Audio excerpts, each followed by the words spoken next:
Year three, week 11, the stakes are real. All right, let's get back to another DNS address. Week 11 has officially completed, and we have reached the point of year three where there's nowhere left to hide. Georgia Tech is now number one in the country.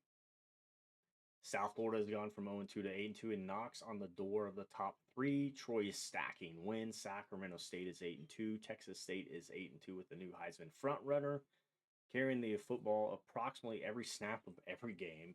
And Army apparently spent 3 quarters saving all of its offense for one absolutely ridiculous fourth quarter. November football is here. Conference races matter. Playoff positioning matters. Individual awards matter. And every Saturday from here can change an entire season. This is the stakes are real. Let's get into it. Our headline of the week is Georgia Tech is number one in America. Florida State coming to Atlanta ranked at number 22. Georgia Tech sent them home 59-10. And after 10 consecutive wins, the Yellow Jackets are officially number one. Clutts threw 4 touchdowns. Mason came in and threw 2 more. 6 passing touchdowns between those 2 quarterbacks. Xavier Ford scored. Willis scored. Shaw found the end zone. And then there was the defense. 5 sacks, 5 interceptions, 1 forced fumble. Georgia Tech did what Georgia Tech has done all season. Beat you on offense, beat you on defense, occasionally beat you on special teams, and make the final score look like somebody forgot to adjust the difficulty setting. The Yellow Jackets are 10-0. They started year 3 ranked number 6. Now there is no one above them. Next week, number 1 Georgia Tech at Virginia. 2 games remain in the regular season push. Perfection is right there. South Florida has completely erased the 0-2. UAB went to South Florida for our user versus user matchup of the week. South Florida 51, UAB 20, and the Bulls have now won 8 straight games. Yes, 8. Remember week 2? South Florida was sitting 0-2. There were quarterback questions, turnovers, NFL departures from last year's roster. Plenty of reasons to believe the college football playoff run from year 2 might have been a peak. Instead, South Florida is now 8-2, and heading into next week, they're ranked number 4 in the country. Ethan Holliday accounted for 4 touchdowns. 3 of them came on the ground. Wilder erupted for 177 rushing yards and 3 scores. Taylor went for 170 receiving yards and a touchdown. But South Florida's defense deserves just as much attention. 10 sacks, 2 interceptions, a forced fumble, a safety. 3 different defenders finished with double-digit tackles. This is a complete performance, and next, this gets interesting. Number 4, South Florida goes to Tulane. There is now legitimate postseason pressure attached to every Bulls game. Army saves everything for the fourth quarter. Army went to North Texas for 3 quarters. Competitive football game. Then the fourth quarter happened. Army scored 35 points in the fourth quarter. 35 points. Army wins 52-31. Godspeed was outstanding. 192 rushing yards, 4 touchdowns. Daniel Bray added another 114 in the score. Together, that backfield alone combined for 306 and 5 touchdowns. But the play everyone remembers, Cordell Minton. North Texas throws the football. Milton takes it 96 yards the other way, a pick 6, good night. Army's defense finished with 5 sacks, 4 interceptions, 2 forced fumbles. 3 Army defenders had double digits tackles. And after losing 2 straight by a combined of 4 points, this is how you respond. Army improves to 5-4 under Coach Nighthawk. Rice comes to West Point next. We have a new Heisman frontrunner, folks. Texas State beat Washington State 31-28. And if you're wondering what the offensive game plan looked like, I've obtained a copy. It reads, give Demarcus Compton the football. End of document. Compton carried it 50 times for 254 yards and 3 touchdowns. Last week, he carried for 59 and 381. So over the last 2 games alone, he's got 109 carries, 635 rushing yards, 5 touchdowns. This is no longer a workload. This is a government infrastructure project. There are bigger developments. Compton is officially changed, and he is the number 1 in the Heisman watch. Texas State has moved back into the winning column and stacking wins after dropping consecutive games earlier this year. The Bobcats have now won 3 straight. They are 8-2. Colorado State comes to town next, and every Compton performance now comes with a little extra attention. Devon Godley goes for 300. Sacramento State beats Akron 31-19, and apparently Compton was not the only running back this week interested in completing disrespectful tackling statistics. Godley had 32 carries for 300 yards, 2 rushing touchdowns, had a receiving touchdown as well.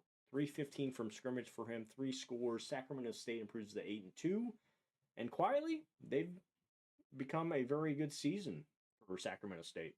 They've bounced back from losses. They've handled the games they were supposed to handle, and now they keep themselves firmly in the playoff picture. Next, at Miami of Ohio. At Miami University. Troy just keeps winning. Coastal Carolina went to Troy. The Trojans win 30-14 and improved to 8-1. No huge statistical explosion was necessary. Woodruff was efficient. Walters went over 100. Palmer went over 100. Farrell scored twice. Defense kept Coastal Carolina under control.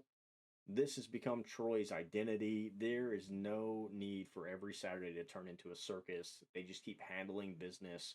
The Trojans moved to number 13 in the nation. Southern Mississippi comes to town next. At 8-1, Troy's right where it needs to be heading into the final stretch. Mississippi State's road does not get easier.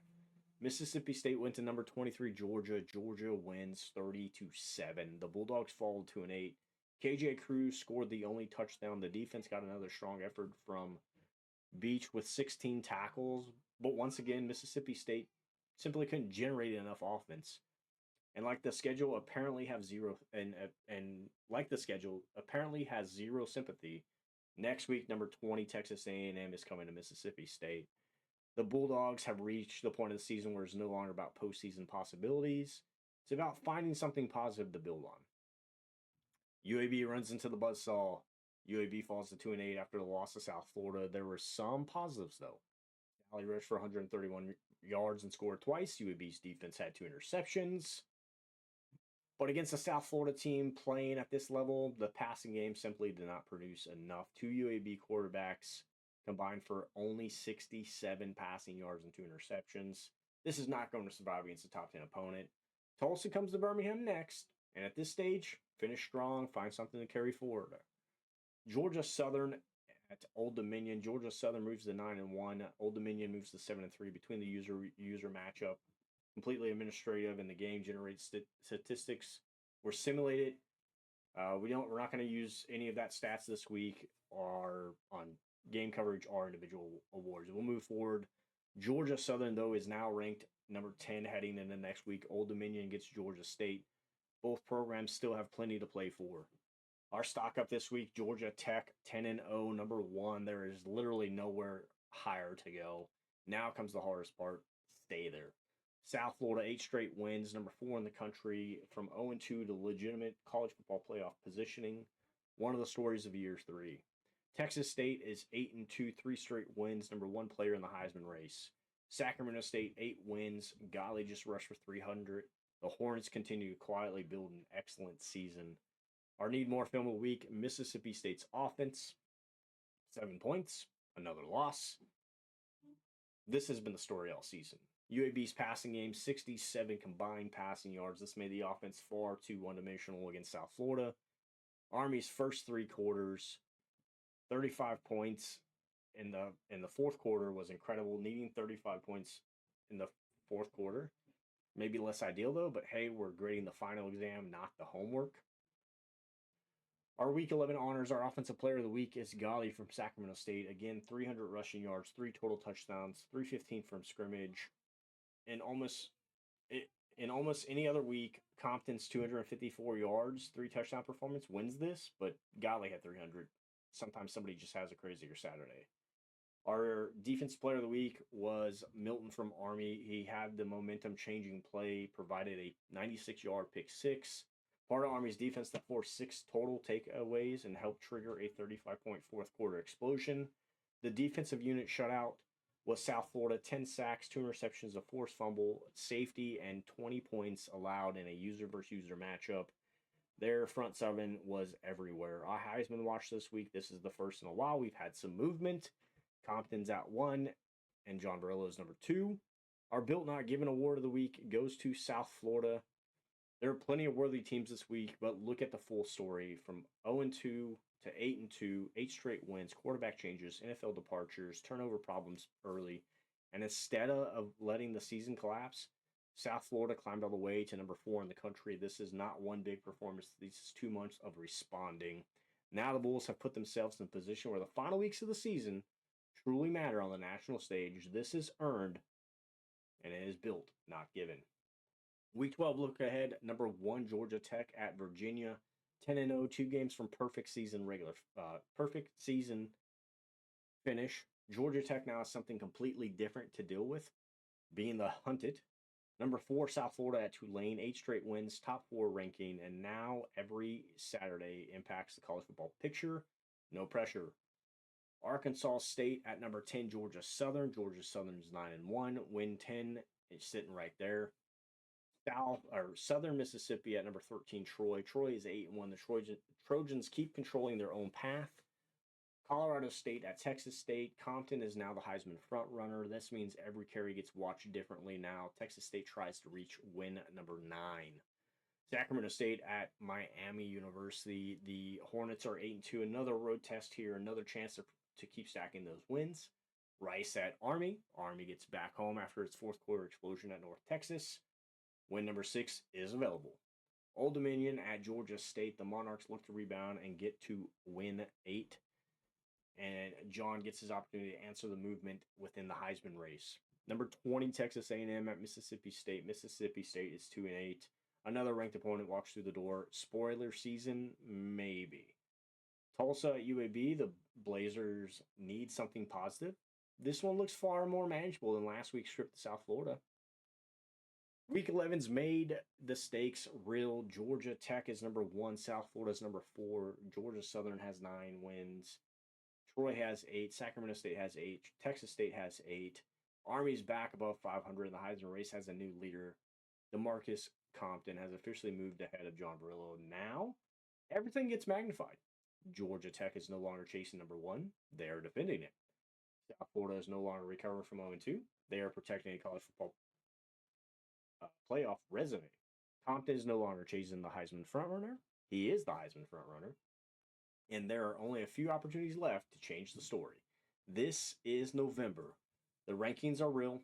The pressure is real. The stakes, they are very real. In the Department of Natural Selection, you select, we collect, built, not given.